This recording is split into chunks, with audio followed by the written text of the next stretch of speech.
Alright, yeah, welcome back to some more Magic Duels. This week we're going to be taking a look at a subscriber deck submitted by Blake Myers. So thank you very much for sending us the list. The list is of a Bant Blink deck. So before I get into the deck list, if you do want to see your deck being played on the channel in the future, then you can send me either in the comment section below, via Twitter, or by email, and my email address is in the description. Right, so what is Blinking Hell? Well, it is a blink deck, as you might imagine. Going to use a lot of value-based creatures, essentially, to make sure that we get the most value out of them. So we've got things like Tyler's Tracker, which gives us card advantage. We've got Reflector Mage, which bounce and are incredibly annoying, banned in Standard for a good reason. We can flicker them repeatedly, and it's a lot of fun. And of course, the blink side of it does come from things like Acrobatic Maneuver, which exiles creatures and then returns them back, which allows us to exploit that enter the battlefield ability. You may notice that a lot of the creatures don't actually have one, but they are just good value creatures regardless. So it's kind of this mid-range creature deck with a few enter the battlefield effects, a little bit of flicker to keep all of your creatures safe and get extra value.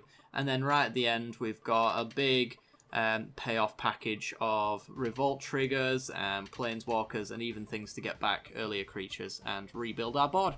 So let's go to the beginning of the deck, shall we? We are running 2 copies of Thalia's Lieutenant, 1 and a white for a 1/1 creature. When Thalia's Lieutenant enters the battlefield, you put a 1/1 counter on each other human you control. So we do have a human synergy throughout the deck as well, so there are a lot of targets for that first ability, sorry. The secondary ability allows us to put a 1/1 counter on Thalia's Lieutenant whenever another human enters the battlefield. So even if we don't put a counter on all of the creatures initially, any creature that comes in after Thalia's Lieutenant's landed will actually buff her up as well, or him. I think it's a her, I'm not sure, but there you go. Right, after that we've got Knight of the White Orchid, 2 planes for a 2/2 first striking creature. When it enters the battlefield, if an opponent controls more lands than you, you may search your library for a planes card, put it onto the battlefield, and shuffle your library. So this is actually a nice little bit of ramp in white, which is very interesting. It allows us to essentially get to 4 mana on turn 3, essentially. So we don't play our land.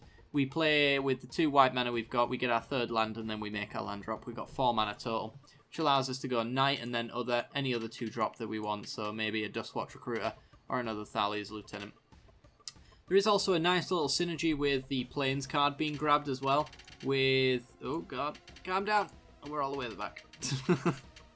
With Emiria Shepherd. So Emiria Shepherd is 5 and 2 white for a 4/4. This is one of our endgame creatures, allows us to rebuild our board really quickly.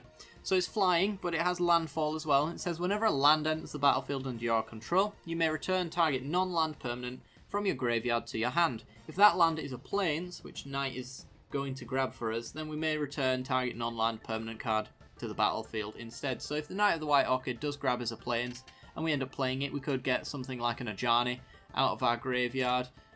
We could get an Aid from the Cowl. We could even get some creatures back. Anything that is a non-land permanent will allow us to flicker that in. So the only things that it doesn't really hit, of course, are lands and any of our flicker spells. And the odds of us hitting stuff like that, not too high. We then have Dustwatch Recruiter. So for 1 and a green, this is one of our value creatures. For a 2/2 creature, it says 2 and a green, look at the top 3 cards of your library. You may reveal a creature card from among them, put it into your hand, then put the rest on the bottom of your library in any order. We do run quite a fair few creatures, so there's a good chance that we hit with this. The other ability, though, is also quite useful to us as well. At the beginning of your upkeep, if no spells were cast last turn, then we get to transform him into the Crownal Horde Howler. Creature spells cost 1 less to cast, and at the beginning of your upkeep, if they play 2 spells, then you transform him back. So it allows us to get certain things down quite cheaply. Thalia's Lieutenant costs 1 white mana at that point. Nissa costs 1 and a green. Tyler's Tracker, 1 and a green. Yet again, there's a lot of really cheapening effects, and a lot of our endgame creatures as well could really do with a nice little bit of a buff in their mana cost. So Dustwatch Recruiter, really good for that kind of thing. We then have Blessed Alliance. This is one of our multi-tools, but mostly removal. 1 and a white, instant speed. Choose 1 or more of these. We get to either gain 4 life, untap 2 target creatures as a combat trick perhaps, or target opponent sacrifices an attacking creature as removal. It also has Escalate as well, so we can pay an extra 2 on top of its mana cost for each one of those modes that we want to use on top of the original. So we can gain 4 life and make our opponent sack a creature.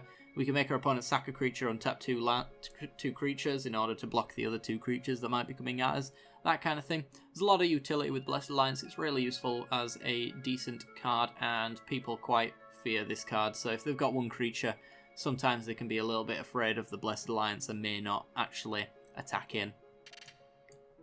We then have 1 copy of Declaration in Stone, so for 1 and a white, sorcery speed, exile target creature and all other creatures its controller controls with the same name as that creature, and then they investigate for each non-token creature exiled this way. So if our opponent's going on a token strategy, then we can wipe their board for 2 mana.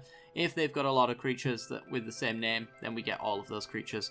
But it's a really good removal spell for any of the Armankhet gods, for Ulamog, anything that's usually kind of difficult to deal with. We've got a 2 mana exile spell, so really good answer for that. We then have Nissa Vastwood Seer for 2 and a green.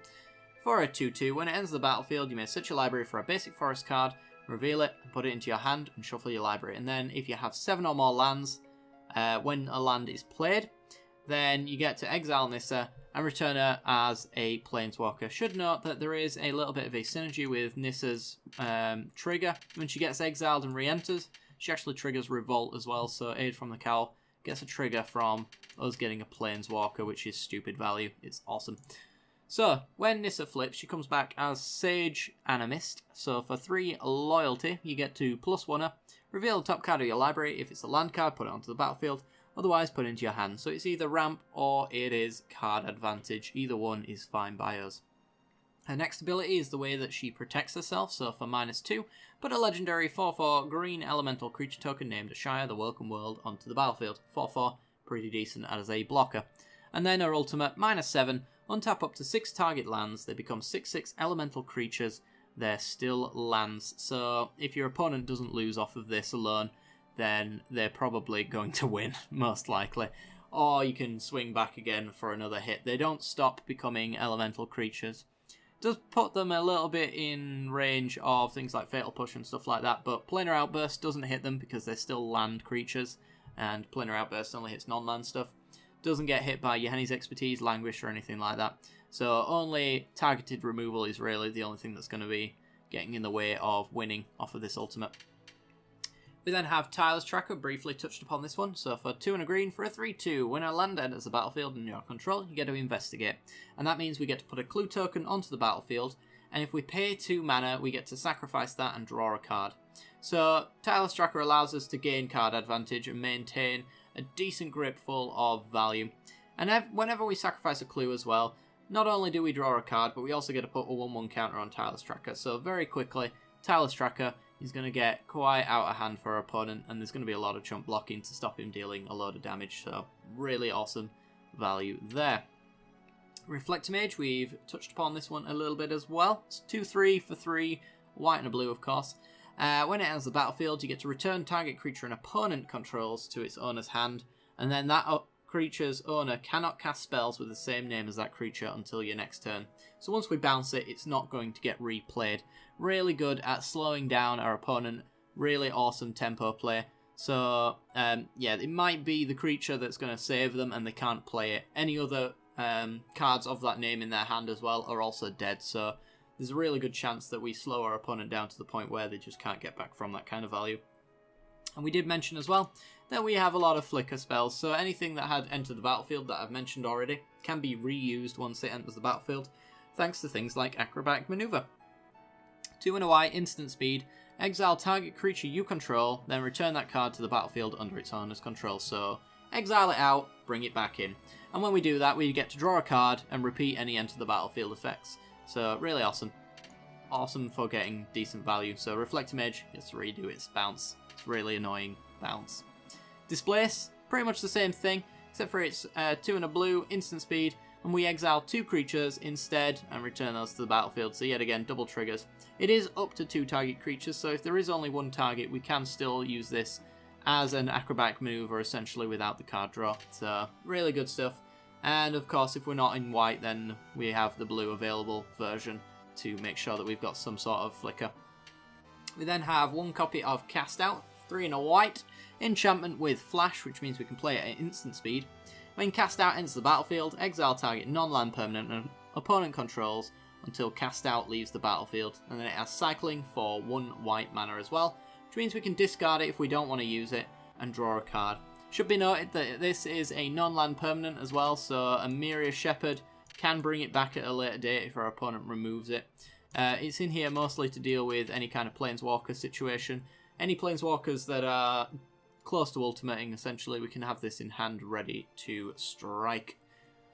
We then have Gideon, Ally of Zendikar, 2 and 2 white for a really good value, soon to rotate out Planeswalker. For loyalty, his +1 ability allows us to turn him into a 5/5 with Indestructible that gets all damage prevented as well, so essentially can't die except for unless he gets exiled at instant speed. It's really cool for forcing chump blocks and things like that. Most of the time, though, you want to use his 0 ability to put a 2/2 white Knight ally token onto the battlefield, and that's just going to allow you to go a little bit wide on your opponent, which is what we want to be doing. And then the -4, if you've got the time, if Gideon's maybe going to die, then you can push this panic button. -4, you get an emblem with creatures you control get +1/+1 permanently. So all of our 2/2s now become 3/3s, stuff like that. Really awesome value. We then have Tamiyo, Field Researcher, 1 a green, a white, and a blue, a Bant Planeswalker, as it were. For a 4 loyalty Planeswalker, we get 3 abilities to choose from. The +1 allows us to choose up to 2 target creatures, and then until our next turn, when either of those creatures deals combat damage, you draw a card. So every turn we can draw up to 2 cards with Tamiyo, which is pretty sweet. Allows us to maintain a decent amount of card advantage. Against control, that can be a little bit backbreaking. As long as we get that combat damage in, we can even target our opponent's stuff, which might deter them from attacking because they know that we'll draw cards. Anything like that. So at the very least, this is kind of a way of protecting yourself, but also a way of gaining pretty decent card advantage. The -2 ability is actually her way of protecting herself. She gets to tap up to 2 target non-land permanents, and they don't untap during their controller's next untap step. So any creatures that might kill Tamiyo, we can lock them down. Any artifacts, maybe like Dynavolt Tower or something like that we don't want to untap, we can keep them locked down as well. It is non-land permanent, so absolutely anything we want. We could even minus on a Gideon to make sure that the +1 doesn't happen. There's a lot of uses for that -2. The -7, though, is the ultimate, and if this happens, we probably can just win on the spot. We get to draw 3 cards. You get an emblem with, you may cast non-land cards from your hand without paying their mana costs, essentially making everything in your hand completely free to play. So there is a lot of value in that.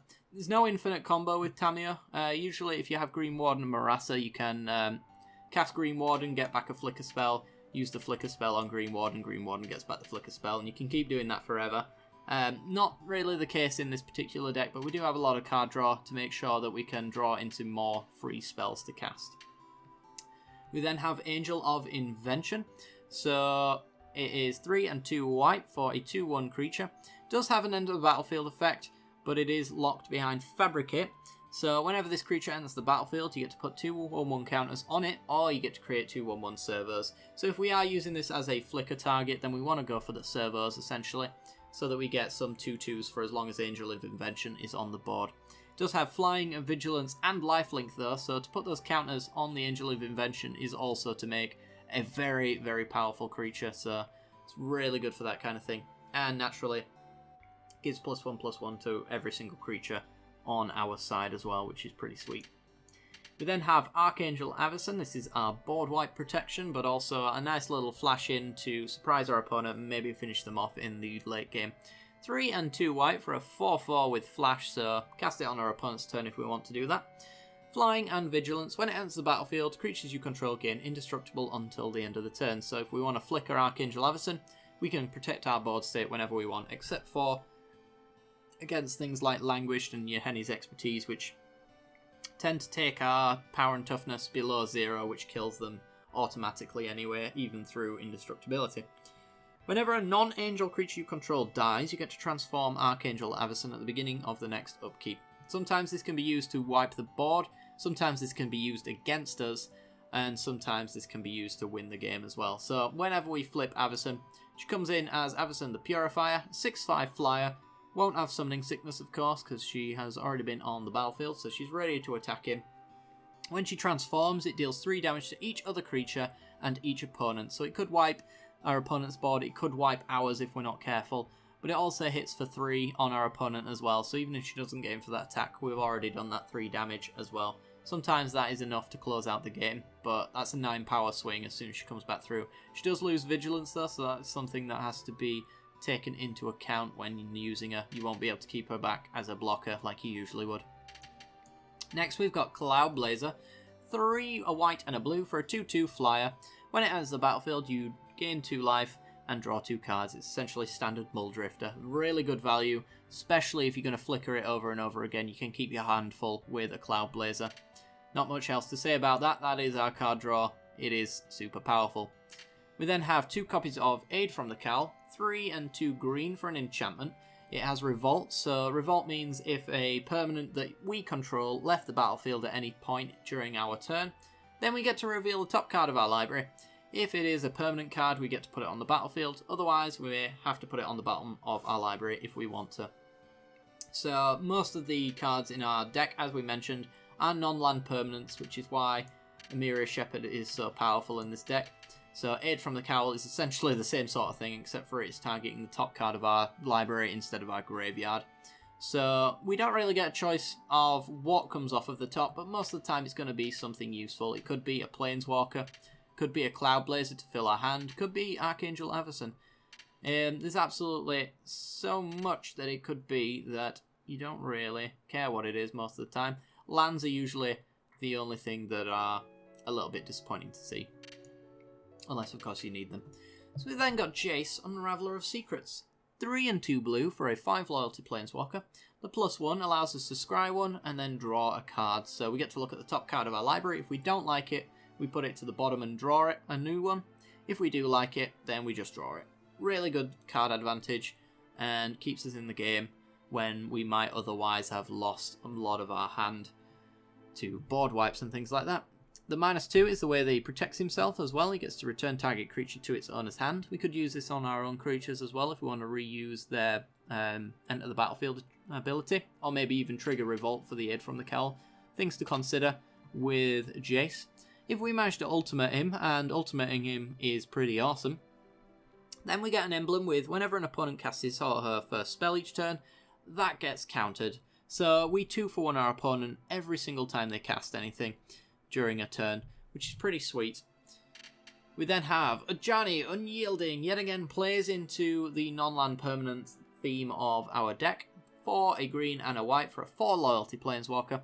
Its +2 ability allows us to reveal the top 3 cards of our library, put all non-land permanent cards revealed this way into your hand, and the rest on the bottom of your library in any order. So his +2 ability can essentially, best case scenario, give us 3 cards to put us into our hand, draw 3 on a +2. He's pretty sweet for Najani. Worst case scenario, of course, that it hits all non-lands and it does nothing, but he goes up to a 6, which gets us quite close to his ultimate, which we can make good use of. The -2 ability is his way of protecting himself. He gets to exile a creature, and then its controller gains life equal to its power. We can get rid of absolutely any single creature that we want with Ajani, so long as it doesn't have hexproof.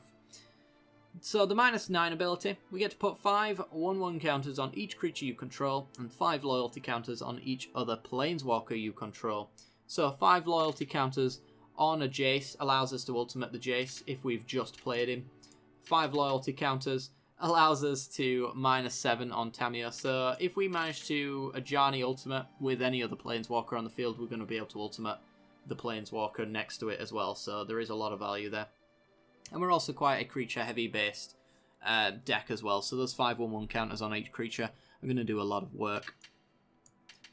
So we've talked about Emiria Shepherd. We're on to Commit to Memory. Commit to Memory is just a little bit of a sideboard tech kind of thing. It allows us to just deal with anything, and it's that one of Trixie thing. I'm not sure if we want to keep this Commit to Memory in here. I put it in here mostly for two-headed giant gameplay and stuff like that, but 3 in a blue, instant speed, put target spell or non-land permanent from its owner's library, second from the top. So if our opponent goes to wipe the board, for example, we can commit in response, and then we've just bought ourselves an extra turn or two to make sure that we get in whatever damage we need, because that is the way that we're going to win this, through creatures. So wiping the board is something that we don't want to happen. So if we commit it, then we've bought ourselves a few extra turns and a few extra hits. After that, we've got Memory as well. Really good against control matchups. As long as you can get it to resolve, you get to refill your hand. Of course, our opponent gets to refill theirs as well. So it's not always the best thing in the world, but if we're on 1 card and our control opponent's on 7, then it only benefits us, really, as long as we are not aware that our opponent's hand is terrible to begin with. But who knows. So that's essentially the deck, guys. Let's go on to the mana base. We're running 8 plains, 3 islands, and 3 forests. The reason why we're running so many plains is, one, mostly because a lot of our cards are white to begin with, but also because of the synergy with Emiria Shepherd. The plains side of her landfall trigger is what we want to trigger most of the time, so having plenty of plains in the deck just means that that is more likely to happen a lot of the time. And then we've got a nice balance between the islands and the forests as well, mostly because we actually do in the deck as well. So we then have Canopy Vistas and Prairie Streams. These are our check lands. So they enter the battlefield tapped unless you control 2 or more basic lands. We do run a lot of basics, so there's a good chance that these guys enter the battlefield untapped on turn 3, or even turn 1 if we're in need of whatever colours they provide. We then have the buddy lands as well, Hinterland Harbour and Glacial Fortress. These enter the battlefield tapped unless you control a forest or an island.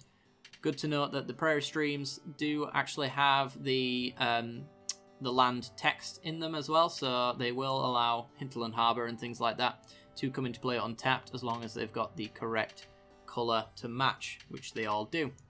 Finally, we've got Evolving Wilds as well. Allows us to grab all of our colours that we need. We are a 3-coloured deck in a quite fast deck at that as well. We want to have all 3 colours, preferably by turn 3, so the Evolving Wilds are a really good way to allow us to do that. They're also a Revolt trigger and a Landfall trigger as well. Revolt trigger for the Aid from the Cowl, so that we get something on the top, and also a Landfall trigger, so we can play an Evolving Wilds with Emiria Shepherd. We can get a card to our hand, we can crack the Evolving Wilds, grab a Plains, and then get a permanent to the battlefield instead as well. So there's 2 cards that we can get off of our Evolving Wilds if we have an Emiria Shepherd on the board. Anyway, guys, that's going to do it for the deck tech. I do hope you've enjoyed, and if you did, then be sure to stick around for the end card, because you'll get a link to the matchups that we have today. Don't forget to like and subscribe as well, and if you want to hit that little bell icon as well, that'll give you notifications when the videos go live. I do hope you've enjoyed, and I will see you next time. Bye bye.